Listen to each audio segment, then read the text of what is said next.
মন্ত্রিসভার সদস্যরা প্রধানমন্ত্রীর রাডারে রয়েছেন। তাদের কাজ পর্যবেক্ষণ করে প্রয়োজনে সংযোজন বিয়োজন করা হতে পারে।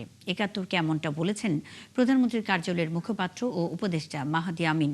সরকারের ১০০ দিন পূর্তিতে তিনি আরও জানান, যে কোনো অপরাধ দমনে জিরো টলারেন্স নীতি নিয়েছেন তারা। তার মতে ১০০ দিন অভূতপূর্ব সাফল্য অর্জন করেছেন তারেক রহমানের সরকার। মাহিলা ইসলামের বিশেষ প্রতিবেদন। আমি তারেক রহমান সশস্ত্র চিত্রে। দেখতে দেখতে ১০০ দিনে বিএনপি সরকার। এরই মধ্যে অতীতের অনেক দুষ্ট চক্র থেকে বের হওয়ার চেষ্টা করছেন প্রধানমন্ত্রী তারেক রহমান।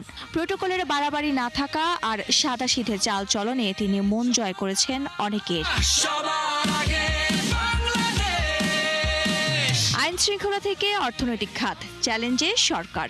বিপরীতে মন্ত্রিসভার বেশিরভাগ নতুন সদস্যদেরও কার্যক্রমের দিকে তাকিয়ে সাধারণ মানুষ। সরকারের ১০০ দিন পূর্তিতে কথা বলেছেন প্রধানমন্ত্রীর উপদেষ্টা ও কার্যালয়ের মুখপাত্র মাহদি আমিন।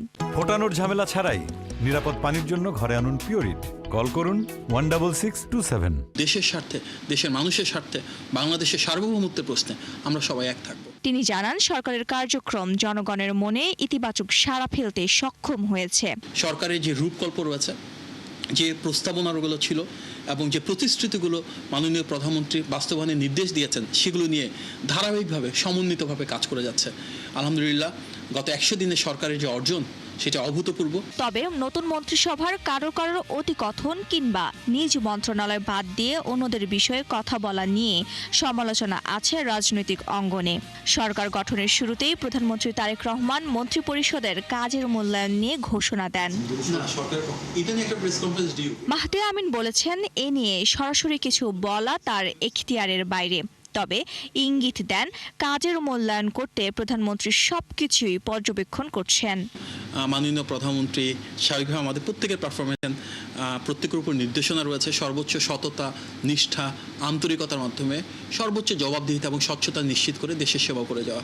সরকার পরিচালনায় যারা রয়েছেন, সংযোজন বিয়োজন পরিবর্তন কী হবেন, এটি একান্তই ওনার এবং বিএনপি একটি দল হিসাবে যারা নীতি নির্ধারণের পর্যায়ে রয়েছেন, সরকারে যারা গুরুত্বপূর্ণ অবস্থায় রয়েছেন, ওনাদের সামগ্রিক একটি সিদ্ধান্ত। এদিকে মব বা উচ্ছৃঙ্খল জনতার কর্মকাণ্ড উল্লেখযোগ্য হারে কমলেও আইন শৃঙ্খলা পরিস্থিতির উন্নতি নিয়ে এখনো সমালোচনা রয়েছে।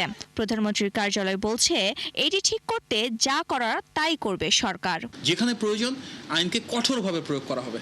আমরা যে বাংলাদেশ চাই, সেখানে এ ধরনের পাশবিক কোনো হত্যাকাণ্ড, এ ধরনের অমানসিক কোনো কর্মকাণ্ড, এ ধরনের পৈশাচিক বৃত্ত কোনোভাবেই তাকে প্রশ্রয় দেওয়া হবে না।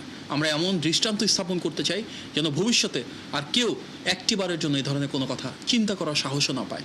এ সময় তিনি আরও বলেন, সরকার বিরোধীদের প্রতি সহনশীল হলেও এখন পর্যন্ত তাদের কাছ থেকে একই ধরনের আচরণ পাওয়া যায়নি। এখন পর্যন্ত আমরা বিরোধী দলের কাছ থেকে সেই সহযোগিতা। মাহিলা ইসলাম, ৭১, ঢাকা।